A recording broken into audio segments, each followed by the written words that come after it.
What's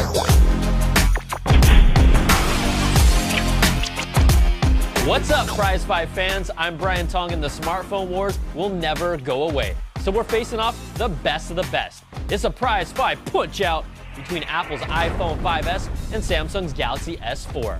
Our judges for this fight are senior editor Jessica, the People's Dole Court, associate editor Lynn, ooh la la, and myself, can't go wrong, Tom. We'll take all three judges' scores and average them out to the nearest 10th each round. The final Prizefight score will be an average of all rounds using the same system. Let's get it started. Round one is design. These two phones are the top of their class, and Apple still brings one of the best designed phones even if it has a smaller 4-inch screen with a 326 pixel per inch count. For some people, it's the perfect size. For others, it's not. And all the hype about the gold iPhone, in person, it's really not as gold as they make it look in pictures. Now, the Galaxy S4 may not bring as premium of a design with its plastic backing, but it feels solid in your hand, and the one thing we can't ignore, its 5-inch AMOLED display with a higher 441 pixel per inch count. This thing is the truth, but it also might be too big for some people. It's a battle between screen size and design, and our judges are calling this a tie at 4.3 points apiece. Next round is controls and user interface. Apple brings iOS 7 with a visual facelift, but the same staple functionality that has made it the easiest mobile OS to use. Now, if you're looking for deep customization, you won't really find it here, but Control Center is really the biggest change that plays catch-up to Android, and it's the most useful for Apple loyalists. Now, Touch ID brings fingerprint recognition. That's optional, and it may take an extra second, but it's a lot better than punching in a passcode every time, and it's the best fingerprint execution we've seen so far. The Galaxy S4 brings its snappy TouchWiz interface running on top of Android 4.3 that's still rolling out. It looks a lot like previous versions, except there's even more UI bells and whistles tucked in here. Pull down the notifications bar, and you'll see everything, and I mean everything, from multi-window use to Samsung Smart Eye features that are more gimmicky.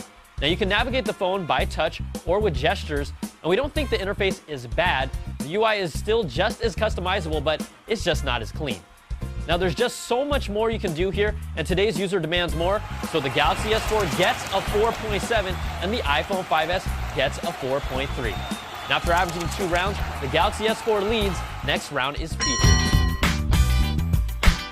Apple's iPhone 5S brings a dual-core A7 processor, and its biggest new feature, Touch ID, is a fingerprint sensor done right, but it has so much more potential that needs to be unlocked. There's also an M7 processor for fitness apps, but that really isn't a game changer.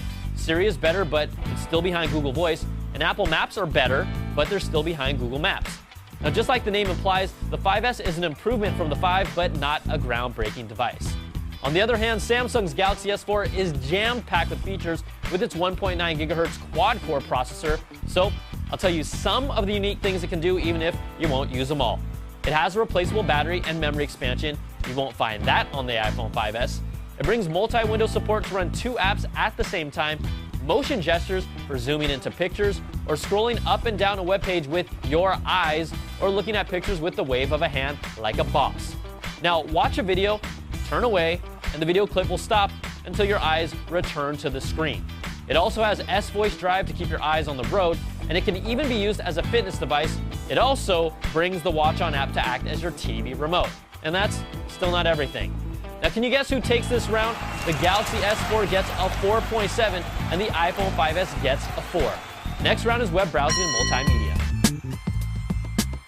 Web browsing on mobile phones is pretty much a push when you can load Chrome on both phones as the best mobile browser out there. The Galaxy S4 really stands out, though, with its enormous display that may not always be as bright as other phones on its highest setting, but web content and videos just look amazing on it compared to the iPhone 5S's 4-inch screen. iTunes Radio is also one of the sleeper features that has been great, and I mean a great multimedia add-on that a lot of iOS users are asking, Pandora who?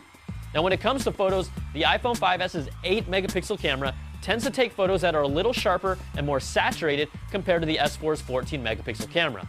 Low-light shots perform better with the iPhone 5S, and its dual-color LED flash made a difference when compared to the Galaxy S4's, and both phones have slow-mo video, which is always fun. Now, overall, our judges preferred the 5S's camera over the S4's. That was still very good, but we're going to give the slight edge to the S4 overall with its larger screen. The Galaxy takes round 4 with a 4.7, and the iPhone 5S gets a 4.3. So after averaging 4 rounds, the Galaxy S4 still leads. The final round that decides it all is performance. Both phones' call quality will depend on your carrier and area, and in our tests, they were both very capable. Now, both operating systems were snappy to use, but iOS 7's animations do tend to make the OS feel slower at times. Now, when seeing its own video battery drain test, the iPhone 5S was able to squeeze out 11 hours of battery life compared to the Galaxy S4, which squeezed out 10 hours and 20 minutes of juice.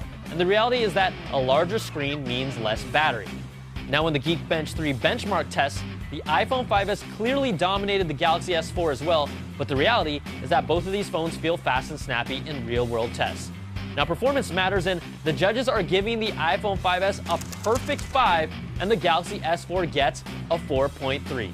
So let's average out all 5 rounds, and Samsung really put the pressure on early and often, and even a perfect 5 in the last round just wasn't enough for the iPhone 5S, and the Galaxy S4 takes this battle 4.5 to 4.4 and is your Prizefight winner. It was another epic battle, but in the end, these are 2 cream of the crop phones, and the final decision always comes down to you. I'm Brian Tong. Thanks for watching. We'll catch you guys next time for another Prizefight.